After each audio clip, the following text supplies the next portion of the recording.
foro Crisis y Conflicto en Colombia. A quienes nos están siguiendo, muchísimas gracias por estar aquí, por persistir a lo largo de todo el día. Esta es la quinta sesión, la sesión que hemos titulado Perspectiva Internacional. Mi nombre es Axel Rojas, yo soy profesor del Departamento de Antropología de la Universidad del Cauca y me acompaña en la coordinación del trabajo en esta sesión Lorena Ávila de Rutgers. Les voy a comentar un poco a nuestros invitados cuál es la metodología con la que vamos a trabajar. Algunos ya han estado ahí durante el día, conocen cómo ha venido funcionando el foro. Tenemos en esta sesión 5 invitados. Arlene Tickner, profesora de la Universidad del Rosario, internacionalista, investigadora, autora de varios textos importantes. Jimena Sánchez de WOLA, Washington Office on Latin America. Tenemos a Antonia Urrejola de la CIDH. Tenemos a Alex Shalom de American Civil Liberties Union y tenemos a Stefan Reit de la Fundación Konrad Adenauer. Muchas gracias a nuestros invitados por estar aquí. Bueno, la idea, a lo largo del día hemos venido conversando y hemos escuchado en las sesiones anteriores diferentes lecturas sobre lo que ha venido pasando en este proceso de movilización que inició el 28 de abril. Y hemos podido encontrar testimonios y evidencias de esta situación desde múltiples voces. Luego de este análisis, digámoslo así, desde la perspectiva local y nacional, hecho a múltiples voces, queremos aprovechar esta sesión para tener una mirada, digámoslo así, desde un contexto, de una perspectiva internacional. Entonces les vamos a solicitar a ustedes que nos ayuden a hacer esa lectura en contexto. Hoy ha tenido de nuevo relevancia o ha tenido de nuevo presencia la noticia sobre una posible visita de la CIDH a Colombia. La CIDH pidió anuencia para hacer la visita, no fue otorgada. Hay una serie de movilizaciones a nivel internacional, marchas, plantones y diferentes expresiones de colombianos en el exterior, pero también ha habido manifestaciones de solidaridad desde diferentes sectores, de la academia, instituciones de derechos humanos, activistas de diferentes lugares, incluso artistas han planteado algunos pronunciamientos importantes y, digamos, cada vez es más claro que el problema colombiano está siendo leído a nivel internacional en una coyuntura difícil a nivel mundial, pero en la que, digamos, se ha hecho notorio lo que está pasando en el país. Además de eso, digamos, algunas voces han solicitado también una visita de Naciones Unidas y bueno, un poco la pregunta que nos hacemos es cómo se lee en el contexto internacional la situación que está viviendo Colombia en este momento. Y quisiéramos pedirles entonces a ustedes que nos ayuden en esa lectura. Yo les voy a proponer que hagamos unas presentaciones más o menos de 10 minutos y les voy a solicitar que al iniciar ustedes nos cuenten un poco desde qué lugar nos hablan, desde qué espacio institucional y desde qué trabajo que vienen adelantando, para que el público que nos escucha conozca de su propia voz esa experiencia y a partir de ahí entonces hacer la presentación. Cuando quede 1 o 2 minutos de tiempo, yo les interrumpo y les anuncio entonces que el tiempo empieza a acabarse. Al final, tenemos una sesión de preguntas recogiendo lo que el público nos va planteando. Entonces, les propongo el siguiente orden. Podríamos comenzar con Arlene.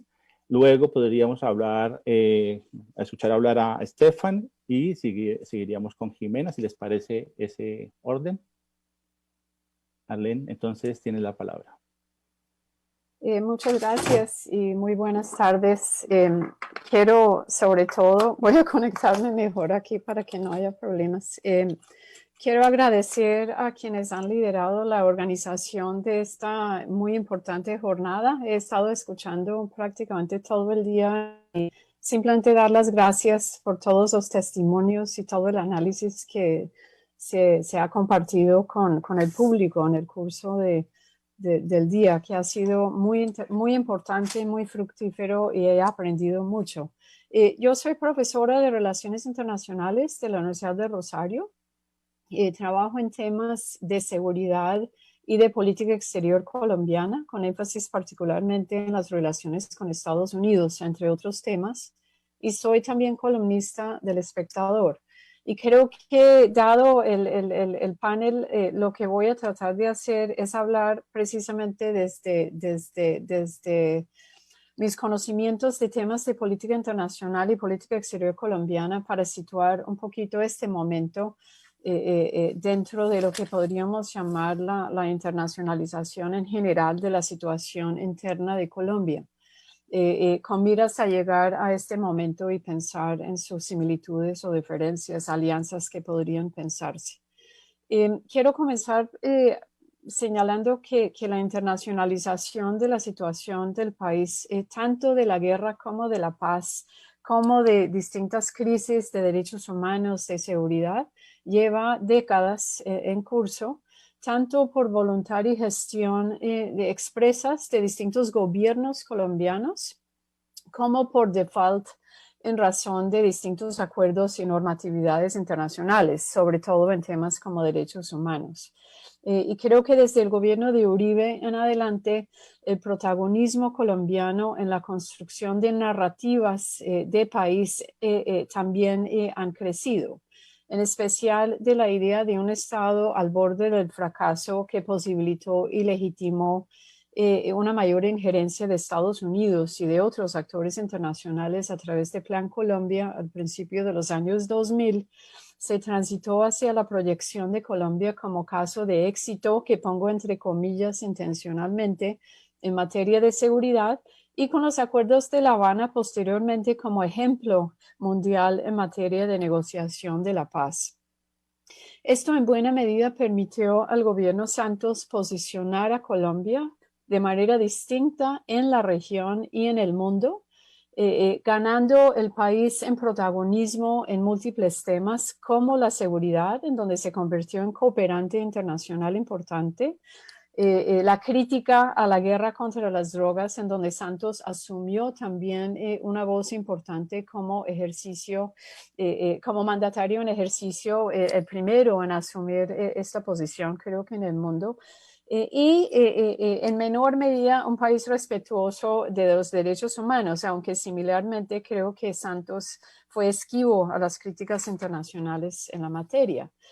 Al asumir la presidencia de Iván Duque y entorpecerse la implementación de los acuerdos de paz, junto con aumentar la violencia política contra líderes sociales y excombatientes, creo que podríamos decir que la imagen internacional que se venía construyendo de Colombia, sobre todo durante el gobierno anterior de Santos, entró en una suerte de disonancia cognitiva, la cual se ha ido agravando con el crecimiento de las protestas y de la brutalidad policial.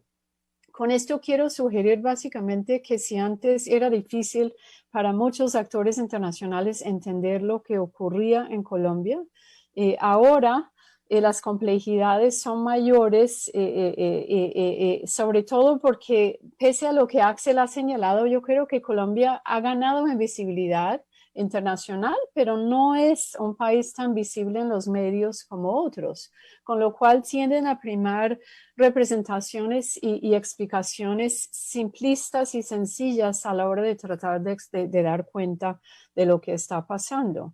Y creo que la situación actual entonces ha repercutido en lecturas varias, pero necesariamente incompletas. Quiero pensar en un par que he visto sobre todo circular en medios y algunas discusiones incluso académicas. Primero, la protesta como un rechazo al neoliberalismo y como señal del desgaste de la democracia, como ya han señalado en el panel anterior, lo cual básicamente se confirma con la aparición de las protestas más recientes ante la impopular reforma tributaria. Segundo, la protesta como frustración ante la no implementación de los acuerdos de La Habana, que seguramente refleja una parte de lo que está pasando, pero no necesariamente todo. Hay énfasis de algunas voces internacionales en este tema en particular. Tercero, la protesta como algo que se ha degenerado en vandalismo y terrorismo, una narrativa que no nos gusta, evidentemente, al menos a mí me parece muy preocupante, pero que ante algunos círculos internacionales ha tenido algo de tracción. Cuarto, obviamente el deterioro democrático, el viraje hacia el autoritarismo y el abuso de la autoridad y de la fuerza estatales es algo que también se ve en estas narrativas internacionales. Creo que a la hora de pensar en el acompañamiento internacional, que venía siendo una de las preguntas que nos hicieron para este panel, así como los esfuerzos del mismo gobierno Duque de vender su propia versión sobre lo que está ocurriendo. Aquí estoy pensando, por ejemplo, en Pacho Santos, embajador en Washington, diciendo que la protesta en la Plaza de Bolívar es comparable a la toma del Capitolio de enero 6 en Estados Unidos. El Consejo Gremial justamente hoy, creo, emitió un comunicado a actores internacionales en donde no hace mención alguna a la legitimidad de la protesta ni los muertos y heridos que han tenido. Marta Lucía Ramírez, como vamos a ver ahora, pues acaba de ser nombrada canciller y empezará su gira internacional para vender esta narrativa. Creo que ante esto lo más importante es tratar de explicar al mundo la situación que se vive en Colombia con todos sus matices y basado en evidencias. Se señaló en el panel pasado la importancia de las explicaciones basadas en evidencia empírica ante semejante grado de desinformación y narrativas en conflicto muchas veces. Este tipo de información basada en evidencias me parece de la mayor importancia y entre las responsabilidades que asocio con la academia y con los medios de comunicación también locales que desafortunadamente no lo están desempeñando actualmente, está esta responsabilidad. Segundo, el acompañamiento creo que debe pensarse más allá de construir explicaciones comprensivas de la situación. Debe pensarse en función de distintos actores y niveles, desde gobiernos nacionales, gobiernos locales, organismos internacionales y sus distintas agencias, la academia, las ONG y los medios de comunicación. En aras del tiempo que se me va acabando, quisiera detenerme en uno de ellos solamente, que es Estados Unidos. Mi sensación es que el gobierno Duque se viene dando el lujo de ignorar o de esquivar distintos reclamos y pronunciamientos hechos desde la comunidad internacional en torno al proceso de paz, en torno a la violencia política y ahora en torno a la brutalidad policial que hemos visto en torno a estas protestas. Se acaba de mencionar al inicio, la Comisión de Derechos Humanos pidió permiso para evaluar la situación de derechos humanos en el país, petición que aún no ha sido respondida afirmativamente por el gobierno. Y sin embargo, frente al que ha sido la contraparte extranjera más importante e influyente históricamente, que es Estados Unidos, difícilmente podría el gobierno adoptar posiciones similares. Tan es así que la semana entrante viaja Marta Lucía Ramírez, la recién nombrada canciller y vicepresidenta, para lo que yo entiendo como una rendición de cuentas ante lo que han sido críticas crecientes desde el Congreso estadounidense, sobre todo algunos demócratas muy preocupados, las ONG, la academia y en menor medida, tristemente, la Casa Blanca y el Departamento de Estado. Si bien es improbable que la ayuda militar y policial a Colombia, que es lo que algunos han pedido, se congele o se cancele, no dudo de que en las conversaciones privadas que van a tener lugar en Washington, el mensaje va a ser duro y va a ser contundente, porque sí es evidente que el gobierno de Biden está preocupado por lo que está pasando en Colombia actualmente. Creo que su cautela ante casos como también Israel y Hamas recientemente denota una preferencia en este momento por trabajar de manera más privada estas controversias, pero no hay duda de que está generando la situación ruido y preocupación al interior de la Casa Blanca. Y una manera de dinamizar esta creciente preocupación en Estados Unidos es seguir insistiendo ante legisladores y organismos clave que hagan conocer también sus inquietudes sobre lo que está ocurriendo en Colombia con miras a no perder el impulso y la atracción que ha tenido la visibilidad grande, mediana o como quieran describirlo de la situación que estamos viviendo. Y también para esto se me ocurre que desde distintos sectores de la sociedad civil en Colombia deben aprovecharse de las alianzas estratégicas ya existentes con contrapartes estadounidenses y en muchas otras partes del mundo en torno a temas como derechos humanos sobre las cuales se han venido trabajando desde hace décadas también. Entonces, la experiencia ya acumulada y ganada en términos de alianzas estratégicas de la sociedad civil colombiana creo que es una plataforma fundamental para seguir ahondando en las tentativas de visibilización de lo que está ocurriendo. Y en el caso particular, y ya voy a ir terminando, de la violencia policial en estas protestas y las anteriores y su carácter racializado que hemos tenido oportunidad de escuchar y discutir a lo largo del día, las similitudes existentes con Estados Unidos darían lugar a conversaciones potencialmente productivas con movimientos como Black Lives Matter. También, y con esto sí finalizo, en asuntos de reforma policial, yo sí considero urgente pensar en alianzas internacionales estratégicas que pueden empoderar más de lo que está en este momento la sociedad civil colombiana en temas puntuales de reforma policial. Al general Vargas le escuchamos hablar hace unos minutos de las reformas a la policía que la institución ha mandado al Congreso. Una reforma policial en las circunstancias que vivimos hoy día en Colombia no se puede gestionar ni pensar solamente desde la institución policial o desde el Estado. Es urgente imaginar justamente puentes de conversación y diálogo en torno a este fin fundamental. Y para esto también creo que algunas experiencias internacionales y saberes internacionales podrían ser importantes. Y con esto termino. Muchas gracias. Gracias, Arlene. Arlene es profesora de la Universidad del Rosario. Al hacer la presentación inicial cometí un error. Mencioné a Antonia Urrejola de la CIDH, quien no ha podido acompañarnos el día de hoy. Y me disculpo con Alex, no mencioné a Alex Shalom.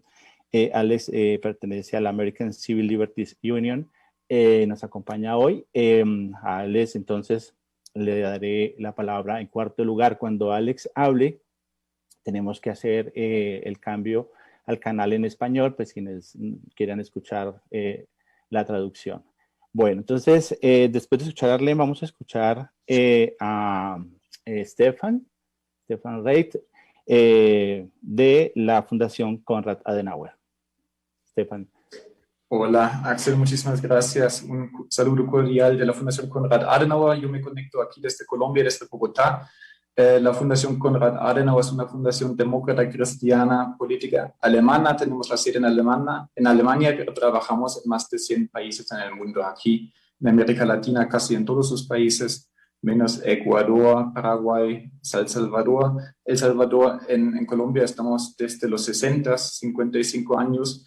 Y pues lo que estamos haciendo, la misión central, estemos donde estemos, en Alemania, en Europa o en el mundo, siempre es fortalecer la democracia, los derechos humanos, el desarrollo sostenible, siempre tratando de capacitar jóvenes, también mujeres, fortalecer la participación ciudadana. También aquí actualmente en Colombia con proyectos de fortalecer la incidencia pacífica de la sociedad civil, creo que es un tema muy actual. Y también obviamente pues temas como el apoyo, el firme apoyo al proceso de paz. Otro tema que tratamos mucho últimamente es la crisis migratoria, cómo tratar la migración, la integración de 1.800.000 venezolanos aquí en este país. Y otro tema que nos mueve mucho es pues la discusión sobre pues un sistema, un modelo económico social que realmente sirva para la gente, que sea más como equitativo. Ustedes saben que en Alemania pues hablamos mucho del sistema de la economía social de mercado. A lo mejor también puede ser un modelo para el futuro de Colombia. Pues sí, yo llevo un año aquí, un año en pandemia, había estado de visita un par de veces antes. Desde la Fundación vemos la situación actual en Colombia con muchísima preocupación. Vemos como un círculo vicioso de violencia y violencia casi de todas las partes, ¿no? Como una cultura de violencia en el país, un círculo vicioso y una falta de confianza, una falta de mecanismos de solución pacífica de conflictos y de negociación. Y eso es lo preocupante. Hemos, a lo largo del día, yo estuve pues siguiendo la discusión ya desde hace como pues 3 horas más o menos, hemos escuchado las distintas perspectivas, ¿no? Tanto de los jóvenes en Cali, del director de la Policía Nacional, de Justicia, y depende de la situación del trabajo que uno tenga, donde se encuentra en Colombia, uno tiene como una perspectiva distinta, ¿no? Y lo que veo yo es como, yo también la semana pasada estuve escribiendo un informe para Alemania y pensaba, pues, pero ¿cómo lo presentas? Es como muy, muy, muy difícil. Acá también está aquí trabajando con muchas organizaciones de todo el abanico, ¿no? De las organizaciones que existen en Colombia, en Bogotá, en el territorio, pero también tenemos un lazo con el sector de seguridad, trabajando en cooperación de seguridad entre Alemania y Colombia, y te llegan mensajes de todos los lados, ¿no? Y lo que yo veo, lo que nosotros percibimos son como 2 narrativas, ¿no? que se mueven.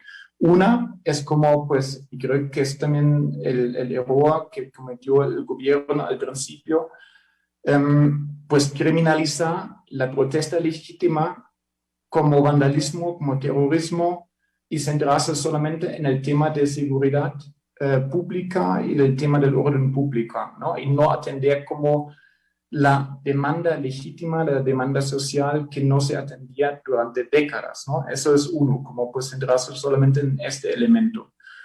Por otro lado, también existe otra narrativa, y esa es la narrativa de nos matan, eso es Colombia, el Estado opresor contra una manifestación pacífica, que yo tampoco no lo es que si nos centramos en eso y nos centramos solamente en la violencia de la policía, en los excesos, que sin duda los hay, los números nos dicen, hay casos demostrados, pero también caemos como en el error de seguir una narrativa que no es que también hay que reconocer que dentro de la protesta pacífica también hay elementos criminales, hay intereses de grupos criminales, sean pues narcotraficantes, carteles, pues el elemento exterior que uno habla, que menciona, en Cali también lo hemos visto, parte de la guerrilla urbana, ¿no? Eso también son elementos que son importantes. Y pues discutiendo los números, pues yo creo que cada pérdida de una vida es terrible. Tenemos los números de temblores en La Paz, por un lado, que nos dicen que ya casi estamos en 50 y cientos de heridos. La Fiscalía dice que tenemos 14 casos. Pues aquí falta transparencia, pero pues cada vida cuenta, ¿no? Es terrible que se pierdan vidas en eso. Creo que la protesta es una expresión de un cóctel de crisis, ¿no? Obviamente la crisis de la pandemia, de la salud, en conexión con una profunda crisis social y económica, y también eso en mezcla con la crisis migratoria, ¿no?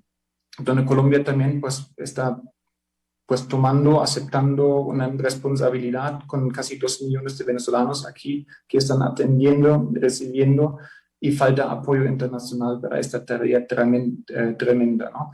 Y eso en conexión con una demanda social, con el tema de desigualdad, que es un tema desde hace décadas. Colombia es uno de los países más desiguales del mundo, y pues el aumento del desempleo y de la pobreza en la pandemia, ¿no? Y sabemos todos que la reforma tributaria solamente fue el detonador que estalló todo eso. Pues, ¿dónde estamos hoy? Es que yo creo que existen esas 2 narrativas. Creo que la verdad está más en el centro. No estoy tan seguro si realmente existen como patrones y una política sistemática de abusos o del uso de la fuerza excesiva. Creo que es más bien como un problema de capacitación. Como dijo el director de la policía, obviamente no hay órdenes, hay incluso con entrenamiento de la policía en derechos humanos, pero no creo que sea como un tema sistemático, pero son muchos casos, demasiados casos, y hay que investigarlo bien. Y creo que sí, que hace falta como un acompañamiento de instituciones internacionales, porque hay como lo dijo, como también de justicia, ¿no?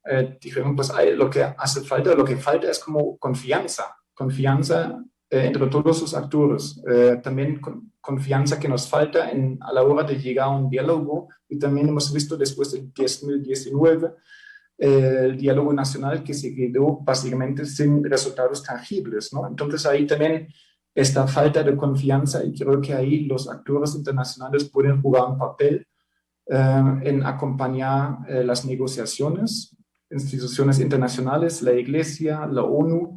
Creo que también nosotros como una fundación internacional con una buena trayectoria aquí en Colombia también puede ofrecer como plataformas de diálogo, de debate, y traer de llevar personas a la mesa que normalmente no se hablan, porque eso también es una cosa que yo percibo mucho. Cada uno se está moviendo en su burbuja, está recibiendo videos, mensajes de su entorno, de su burbuja, y eso se refleja 1000 veces en las redes también. O sea, cada uno recibe como las noticias que está creyendo, y así cada vez se está polarizando más el país. Cada lado también justifica la violencia propia con la violencia del otro, y estamos entrando en un círculo vicioso de violencia que tenemos que romper, sea como sea, porque repito que cada vida que se pierde en esta protesta, en esta violencia, es una vida de más. Conclusión, un poco también como la perspectiva internacional. Estamos en una región bastante inestable, especialmente con el caso de Venezuela. Y Colombia por mucho tiempo, desde la perspectiva europea, ha sido como un socio clave democrático, una ancla de estabilidad en la región. Y eso está como en riesgo. Y Colombia no puede perderse en un círculo vicioso de violencia y caos, que es como un socio clave para Europa, para el mundo democrático, en un mundo muy complejo, ¿no? En un mundo muy antagonista entre pues, las democracias, los que definen el sistema multilateral y como alternativas autoritarios. Y creo que ahí Colombia necesita como el apoyo internacional, tanto para verificar, clarificar los hechos de violencia que pasaron, también en el acompañamiento de las negociaciones y las garantías de que también lo que salga de las negociaciones también se implementa, y también, pero mucho más para atender las multicrisis, ¿no? La crisis económica, social y específicamente la crisis migratoria. Es que pues en Alemania en 2015 recibimos 1 millón de refugiados de Siria, y nos costó mucho, ha sido como un impacto, pero Colombia recibió como el doble, y no siendo como un país económicamente tan poderoso como lo es Alemania. Y creo que pues con la política de legalización de los migrantes, eso es como un paso importante, y creo que también el gobierno se esperaba como más apoyo internacional con esta política, y creo que ahora pues es tiempo y hace falta que también este apoyo llegue a Colombia. Yo lo quiero dejar ahí. Muchísimas gracias por la invitación. Muchas gracias a ti, Estefan. Bueno, vamos a continuar con Jimena Sánchez de Washington Office on Latin America. Jimena, bienvenida, muchas gracias por estar con nosotros. Bueno, tienes la palabra. Buenas tardes a todos y todas, y gracias, Axel. Yo soy Jimena Sánchez, soy una activista de derechos humanos y trabajo para la oficina en Washington sobre asuntos latinoamericanos. WOLA, pese a tener el nombre de Washington, es una organización independiente que no recibe financiamiento de Estados Unidos, que ha sido establecida precisamente para monitorear y hacer incidencia en términos de derechos humanos, paz y democracia en Latinoamérica, mirando las herramientas que existen diplomáticas y otras entre Estados Unidos y esos países. Yo dirijo el programa de Colombia. Llevo más de 20 años trabajando en Colombia, y antes de la pandemia yo viajaba a Colombia 5 a 10 veces al año en las zonas de conflicto, principalmente todo el Pacífico, pero también Antioquia, Magdalena Medio y todas las regiones que están al lado de Venezuela, Arauca, Catatumbo y todo lo demás.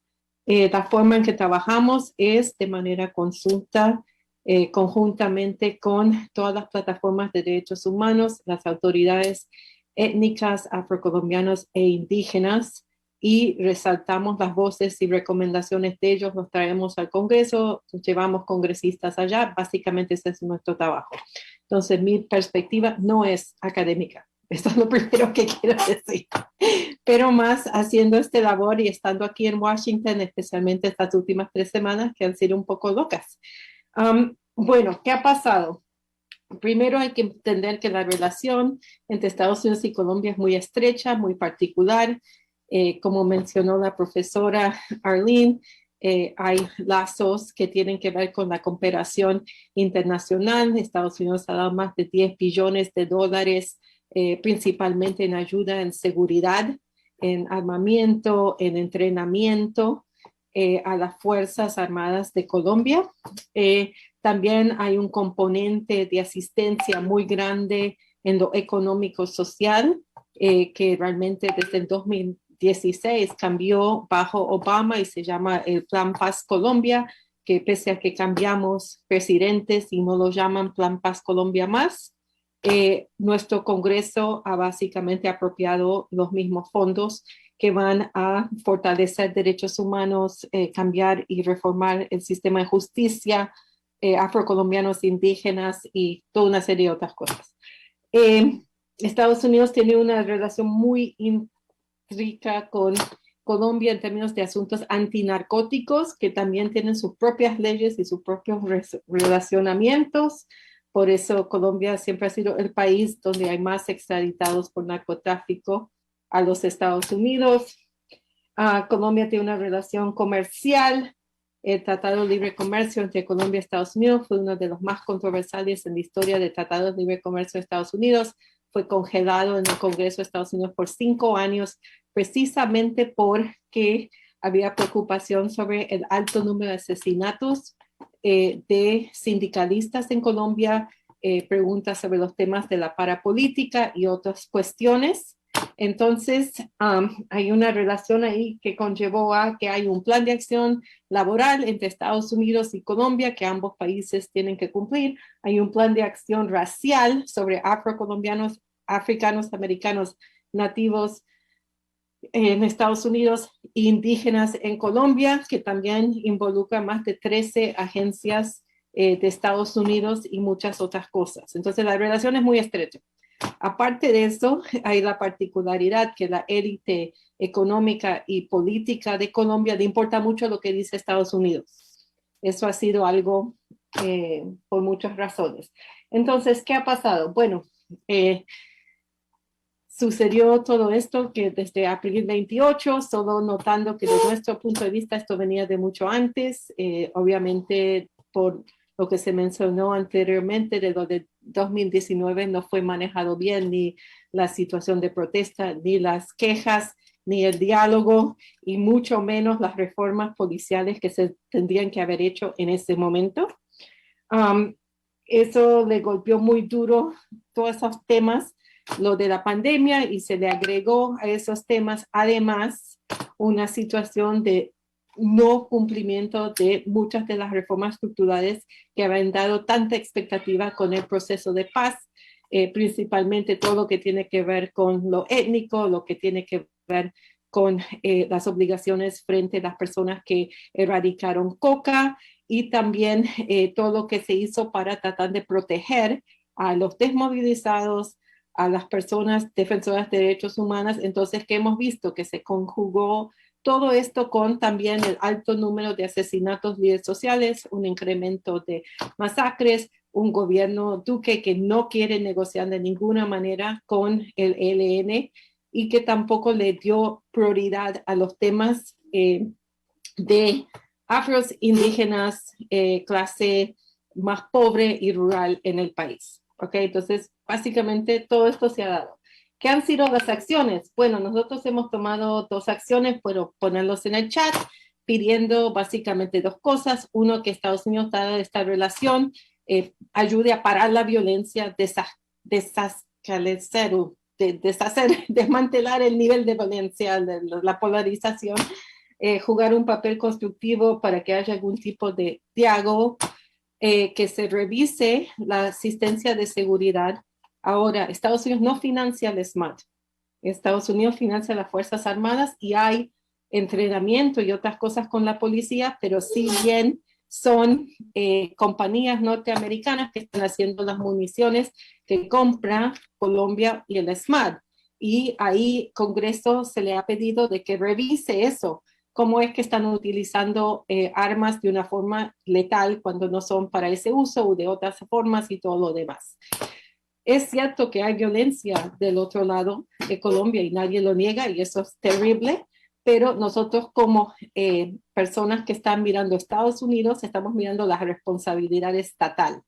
Entonces, que yo hable de esto quiere decir que estamos mirando qué es lo que el estándar y los estándares internacionales que tiene un Estado de derecho deben tomar en estas situaciones. No quiere decir que, por ejemplo, debería estar justificando la violencia y otras cosas, ¿no? Pero bueno, el gobierno nuestro, la administración de Biden ha sido muy débil. Hubo 2 o 3 tweets, un statement del Departamento de Estado que realmente no dijo mucho, pero 55 miembros de nuestro Congreso sí pusieron algo bastante fuerte. También en el senador Leahy, que está encargado de esta enmienda, gran amigo de Colombia, también ha pedido que se busque reducir y ver qué se puede hacer en esta situación. Y hace 5 minutos el representante McGovern acaba de poner un tweet de que Colombia debe dejar entrar esta visita in situ de la Comisión Interamericana de Derechos Humanos. Bueno, eso es lo que ha pasado. ¿Qué es lo que nosotros pensamos que se requiere? Bueno, primero se requiere realmente que haya más visibilización de este tema. Desafortunadamente hemos aprendido de forma muy fea de que la paz es muy frágil y que realmente la decisión de mucha de la comunidad internacional de empezar a mirar a otras cosas, irse de Colombia, empezar se firmó y ya, fue mala idea, que tendríamos que haber reforzado todo el esfuerzo político para asegurar de que se avanzaba con toda esa transición y agenda de paz y que eso fue medio como muy fuerte. Entonces, debido a ese shift de attention, la visibilidad sobre Colombia no ha estado aquí en Estados Unidos. Lo que sí ha estado, y tiene mucho que ver con la administración de Trump, pero también la administración de Duque, priorizando esto en todas sus visitas y resolvimientos con Estados Unidos, es la situación de Venezuela. Entonces, bien, Estados Unidos y Colombia son partners en el tema de Venezuela. Es un tema donde Colombia juega un papel muy importante sobre humanitario. Colombia puede jugar un papel muy bueno en diálogo en esa situación también, si quisiera. Pero el punto es que la atención y conocimiento de lo que pasa en Colombia no existe en la forma que se necesita por el nivel de atención político que se requiere para resolver esta compleja situación que se ha destapado en las últimas 3 semanas. Entonces, lo primero es eso, visibilidad, y ahí pensamos que es muy importante. Hay que volver a la agenda de paz. La agenda de paz, el acuerdo no es perfecto, tiene 10,000 fallas, todo lo que quieras, pero estábamos en una mucho mejor situación hace unos años con la posibilidad de buscar soluciones a todo lo demás. Entonces hay que volver a eso y especialmente toda la parte étnica, afrocolombianos e indígenas, donde Estados Unidos jugó un papel muy particular. Tenemos más de 55 miembros de nuestro Congreso afro que empujaron mucho eso. Ok, y ahora termino. Lo último es que hay que haber un debate realmente de la policía moderna, y esto no estoy hablando solo de Colombia, también Estados Unidos, también Brasil, también cómo ha cambiado la policía en términos de uso de armamentos que son realmente para guerra, qué son estas doctrinas del enemigo interno. Todo hay que tener este gran debate, y yo pienso que Estados Unidos y Colombia se pueden coayudar en esta situación muy bien. Y bueno, solo para cerrar, el diálogo, muy bien, muy importante, pero creo que esta es una situación de múltiples niveles de asuntos muy regionales también. Entonces, mismo si el diálogo con el Comité de Paro sale perfecto, que no creo que va a salir, se necesita tener esos aspectos en diferentes partes y diferentes niveles de la sociedad. Entonces, pensamos que se debería ayudar en lo más posible con ese esfuerzo. Gracias. A ti, Jimena, muchísimas gracias. Bueno, vamos a continuar entonces con Alex Shalom. Alex pertenece a la American Civil Liberties Union. Quienes quieran escuchar a Alex en español deben buscar el icono en la parte inferior de su pantalla, que aparece un globo terráqueo allí, y marcar español para poder escucharle en la traducción. Alex, muchas gracias por acompañarnos. Tienes la palabra. Thank you, Axel. It's a pleasure to be here. Muchísimas gracias. Es un placer estar aquí con ustedes. Lo siento por las personas que tienen que escucharme en español.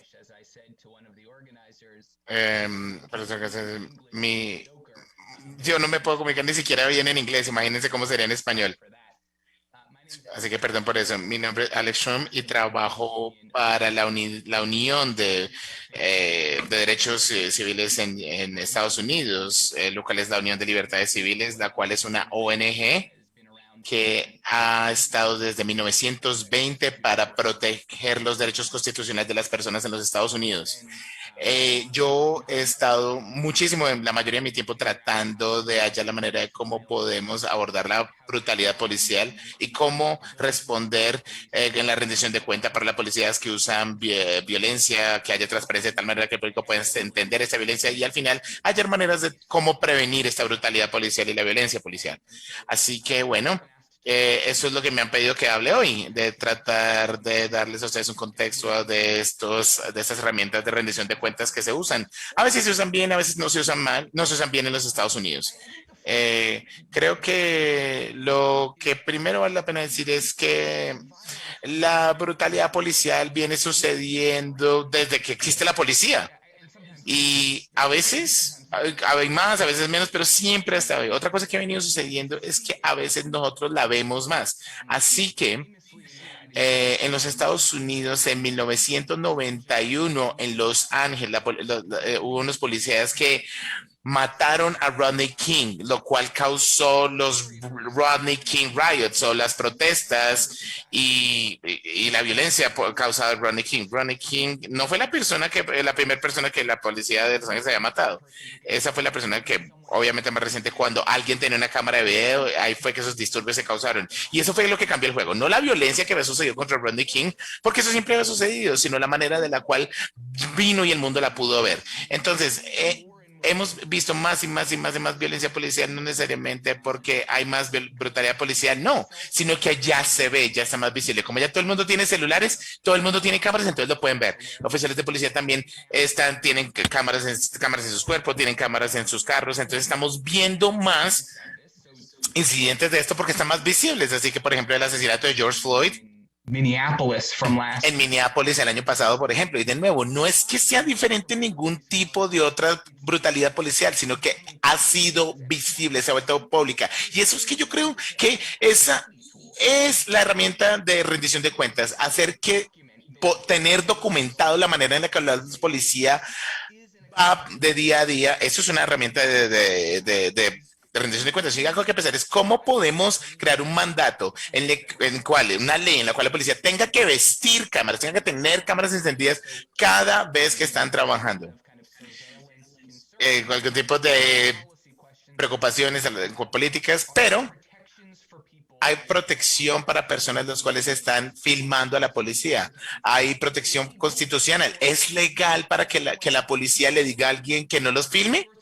Ese tipo de protección son herramientas de rendición de cuentas. Otro factor en el cual venimos pensando mucho acá a medida que venimos avanzando es lo que le llamamos el uso de reportes de la policía. Cuando la policía entra en violencia, ya sea justificada o no justificada, algo que se llama, por ejemplo, más que poner las esposas tienen que documentarlo. Cada vez que sea más de poner una de sus esposas, tienen que documentarlo. Yo sea justificado con esto. Es decir, bueno, mira, yo perseguí a la persona, lo tacleé y pues tuve que arrestarlo. La policía tiene que documentar eso en un reporte y el supervisor puede revisarlo para determinar si el oficial de policía usó una cantidad inapropiada de fuerza o no. Y otra cosa que reportes del uso de la fuerza han sido buenos y han sido útiles es que, por ejemplo, en Nueva Jersey nosotros hemos podido catalogar este reporte de uso de fuerza de tal manera que podamos ver para que un individuo, para que un policía individual decir, bueno, ¿será que él está usando la fuerza, está usando la violencia más que, digamos,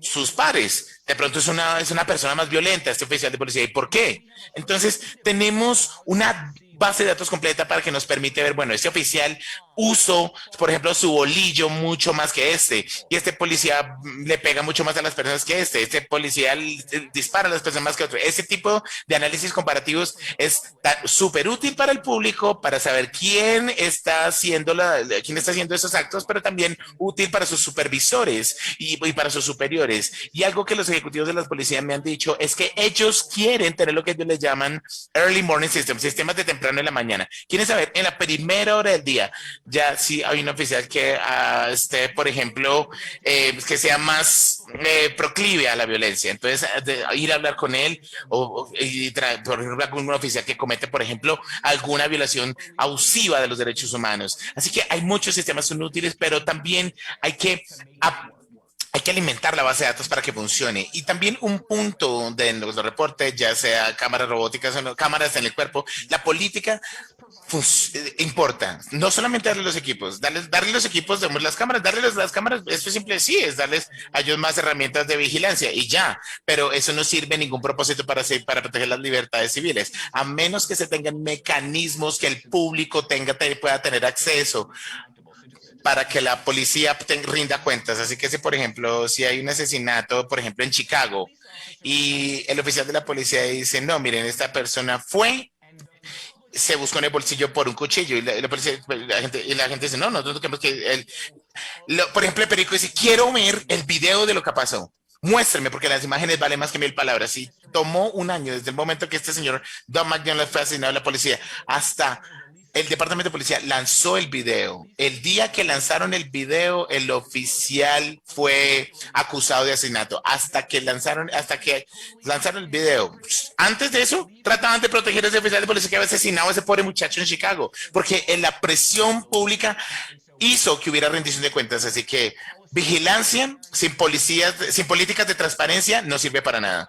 Ahora, yo sé que se me está acabando el tiempo, solamente quiero decir una cosa más, la cual es que nosotros hemos venido pensando muchísimo acerca de modelos para vigilancia externa de la policía. Nosotros hemos llegado a creer que la policía no puede vigilar a la policía. Tener un departamento de asuntos internos muy, muy, muy bueno puede ayudar para los márgenes, pero si tiene un departamento de policía que es muy violento, necesitamos control externo. Así que hay diferentes formas. Por ejemplo, yo sé que en Colombia, por ejemplo, hay oficiales, está el procurador, el defensor del pueblo. En los Estados Unidos nosotros hablamos acerca de las juntas de derechos civiles, pero hay un tema en común que, de nuevo, la oficina, la existencia de algún tipo de control externo no es suficiente a menos que tenga elementos críticos que puedan ayudarlos.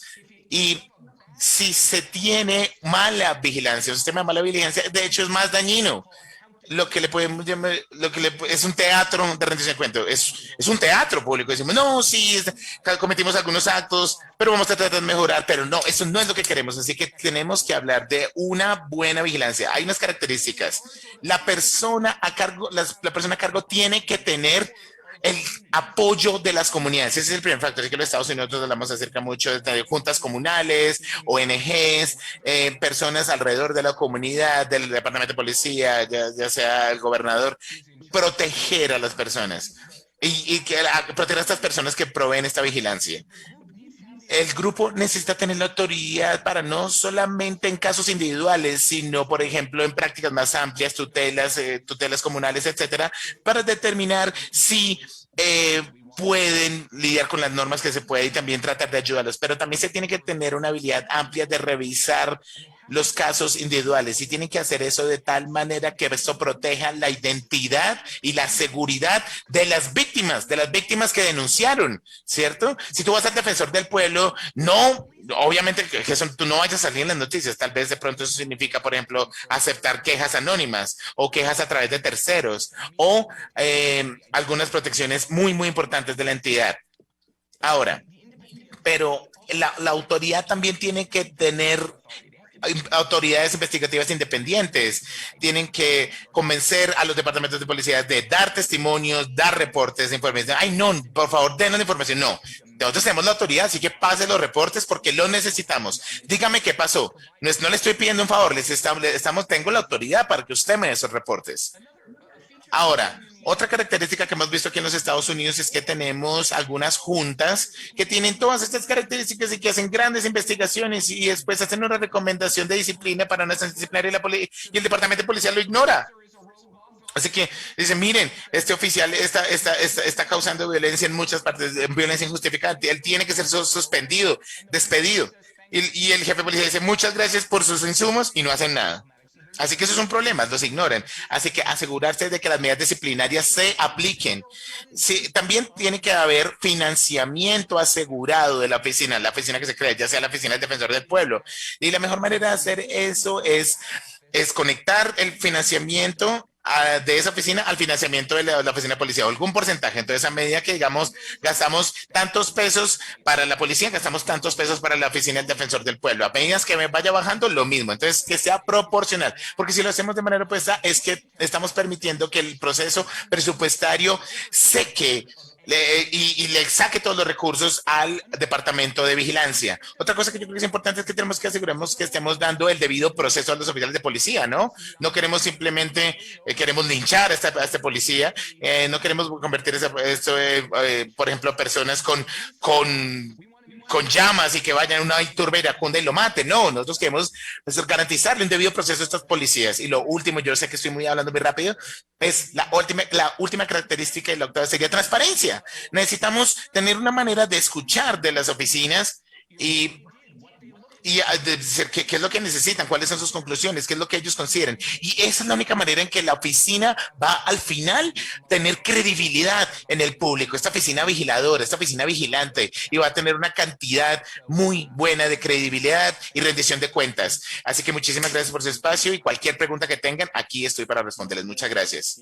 Alex, por tu presentación, que nos trae de nuevo una serie de elementos que son claves para el debate que hemos venido dando a lo largo de este día. Bueno, hay varios elementos de lo planteado hasta ahora por los panelistas. Les agradecemos mucho estos insumos para la discusión. Yo quisiera retomar algunos y conectarlos con algunas de las preguntas que nos han planteado desde el público. Por un lado, hemos escuchado, digamos, la importancia que tiene la comunidad internacional en términos de las formas en las que podría afrontarse la crisis y la manera de buscar algunas salidas, buscar caminos hacia el futuro. Y en ese sentido, digamos que aparecen algunos elementos como el acompañamiento, la vigilancia, el sistema internacional o de derecho internacional. Una pregunta sería un poco si pensamos en términos de la responsabilidad que tiene la comunidad internacional con la crisis, es decir, no solamente con la búsqueda de salidas a la crisis, sino con lo que produjo la crisis, hasta dónde estas políticas antidrogas en el caso de Estados Unidos, por ejemplo, o estas políticas de comercio internacional y los TLC que se han negociado y los términos en los que se ha hecho, han contribuido a generar un marco de relaciones digamos, que ha favorecido en alguna medida la crisis.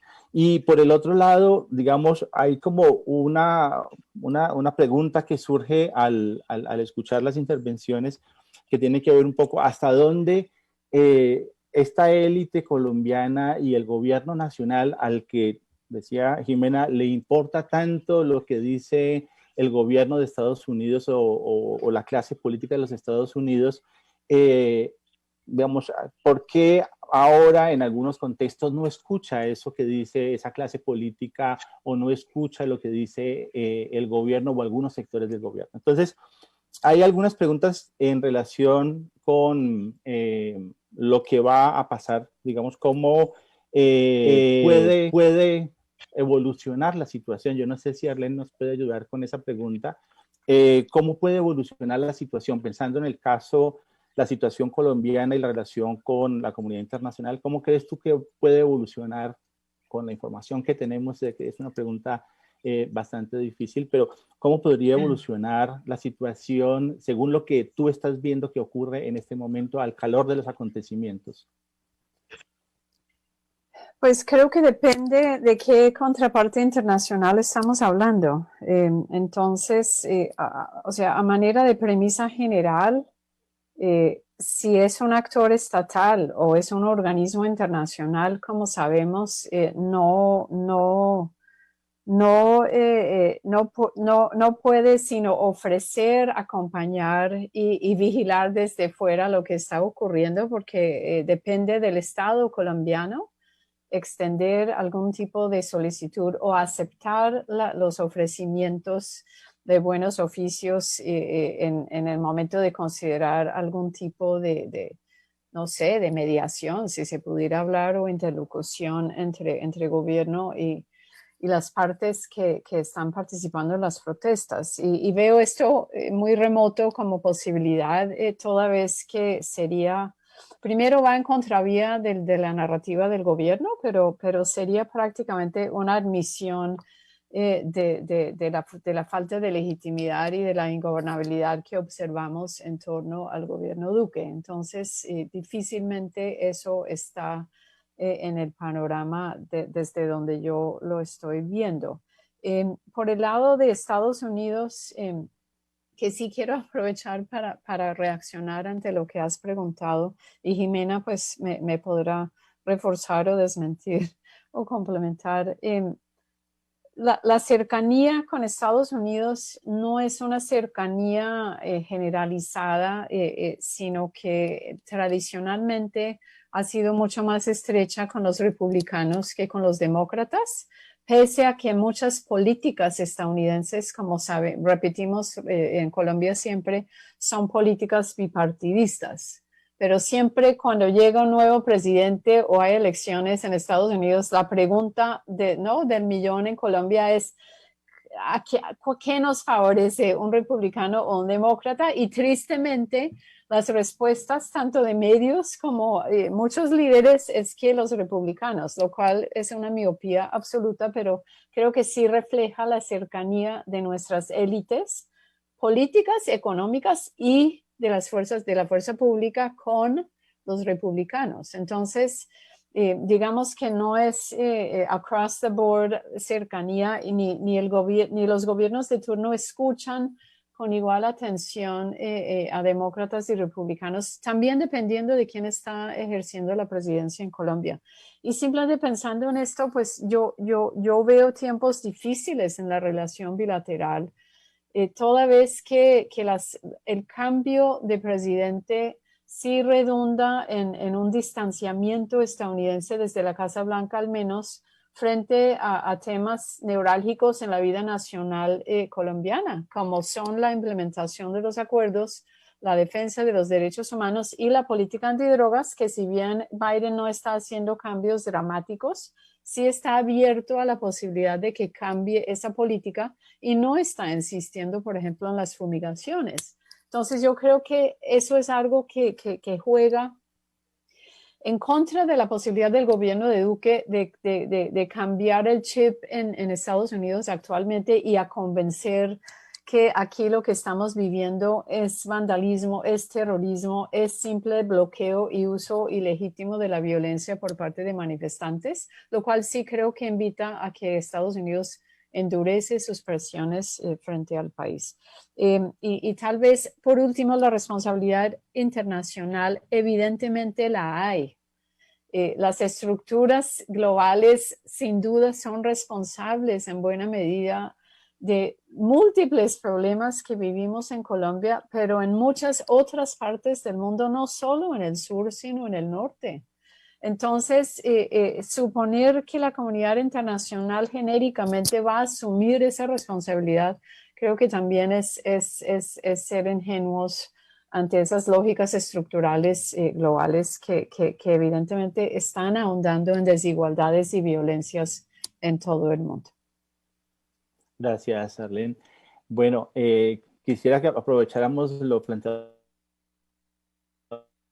Jimena para conectar esto con tenemos muy pocos minutos para cerrar, que pues, ustedes saben que el tiempo aquí apremia, entonces a ver si nos puedes decir, no sé, en 2 minutos un poco tu perspectiva sobre esa responsabilidad, digamos, en este caso concreto de los Estados Unidos y del gobierno de los Estados Unidos en una búsqueda de la salida de la crisis que vaya más allá del acompañamiento inmediato. O sea, ¿cómo se puede pensar ese papel en este momento?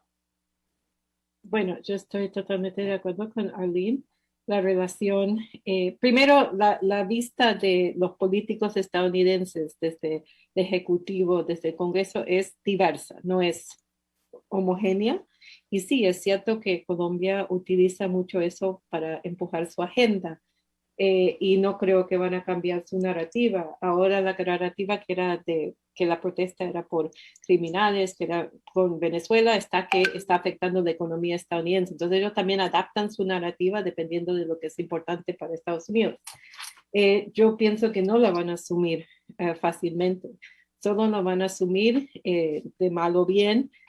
Sí hay un esfuerzo bastante grande de parte de la sociedad civil estadounidense de insistir desde que primero tienen que una corresponsabilidad en todo lo que pasa en Colombia.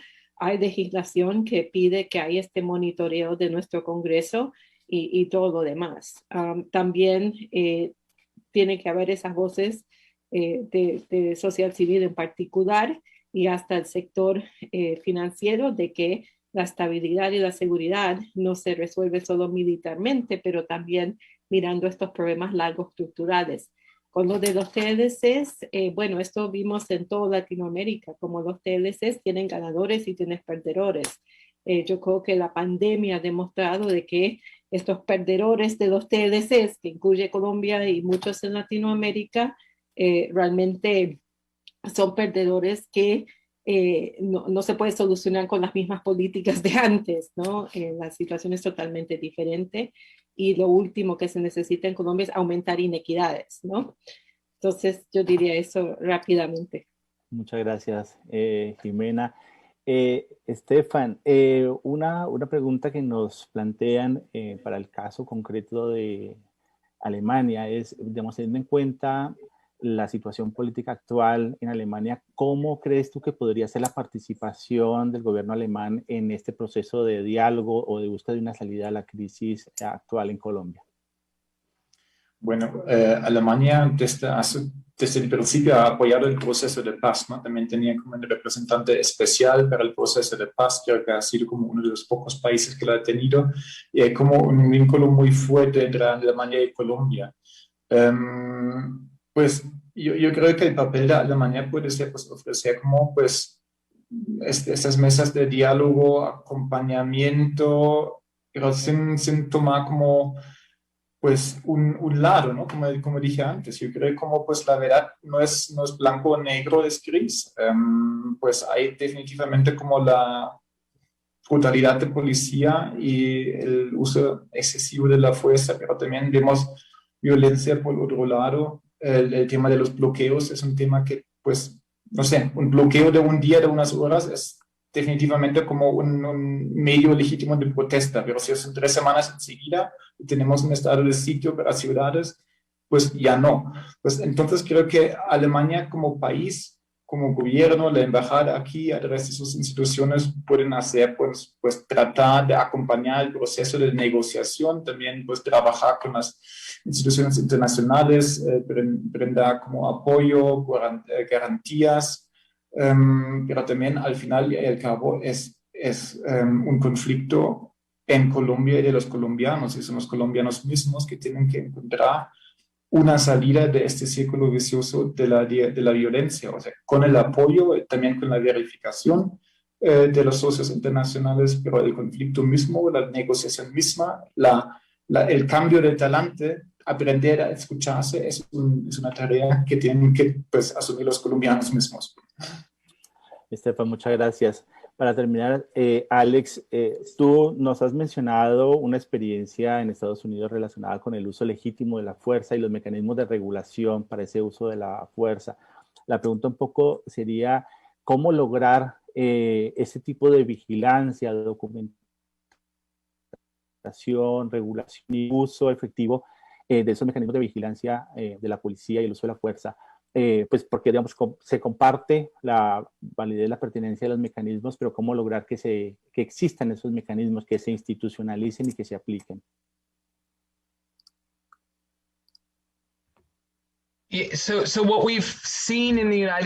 Lo que hemos visto en los Estados Unidos es que efectivamente es una pregunta política. Y hay bastantes dudas de parte de los líderes políticos de hacer algo que pueda perturbar el status quo. Hasta el momento que las cosas como el asesinato de George Floyd unen los movimientos de protesta, las protestas después de la muerte de George Floyd en Minneapolis, en St. Paul, fueron la segunda manifestación, perturbación civil más grande en la historia de los Estados Unidos. Y eso ha creado que algunas personas trabajen, que quieran hacer cambios, que estén abiertos a las posibilidades de cambio. Entonces, como siempre pasa con los movimientos sociales, es difícil que el poder quieran dar el poder a lo que han hecho hasta que vean que no se puede hacer de otra forma. Y crear un poder político para decir necesitamos ese tipo de reformas políticas es crítico. Y hay una pregunta en la sesión de preguntas y respuestas que me gustaría responder rápidamente, que es cómo podemos nosotros legalizar el uso de videos tomados por civiles en teléfonos, en las reuniones. Yo creo que ahí está la pregunta, por lo menos. En los Estados Unidos es admisible, pero un problema que teníamos históricamente es que la policía sabía eso y por lo tanto tomaban los teléfonos, se borraban los videos, etcétera. Y desarrollamos una aplicación como tal, que si ustedes sabían que ustedes iban a ser testigos de violencia policial o otro tipo de interacción, ustedes podían grabando esta aplicación. Y cuando la aplicación se cerraba, el equipo se enviaba directamente a la ACLU. No había nada que un oficial de policía pudiera hacer para evitar que eso pasara. Y de hecho, nosotros desarrollamos esta idea después de un caso que estuve manejando en el cual la policía usó de una mujer y ella tenía video y ellos la borraron. Y pensamos, bueno, esto hubiera sido un caso mucho mejor si hubiéramos tenido un video probando lo que hicimos en la corte. Pero por lo menos hay reglas en Estados Unidos en ese sentido que son admisibles. Y el punto es cómo ustedes pueden proteger la integridad de la evidencia. Y yo creo que hay soluciones tecnológicas para ese problema. Muchas gracias, Alex. Bueno, muchas gracias a todos nuestros panelistas, Arlene, Stefan, Jimena, Alex. Ha sido realmente muy enriquecedor. Como les decía al principio, tenemos una panorámica muy amplia a lo largo del día sobre las diferentes perspectivas en lo local y en lo nacional. Y creo que el panel nos ayuda a pensar un poco cómo hacemos ese ejercicio de construir soberanamente las respuestas a nuestros propios problemas, pero cómo al mismo tiempo entendemos cómo se hace parte de esa comunidad internacional en términos de la construcción de esa salida, pero también de el análisis de las responsabilidades y de las implicaciones que esto tiene a nivel local. Muchas gracias. Recuerden que en unos minutos tenemos un espacio de cierre. Entonces dejamos por aquí ahora y de nuevo muchas gracias, que estén muy bien.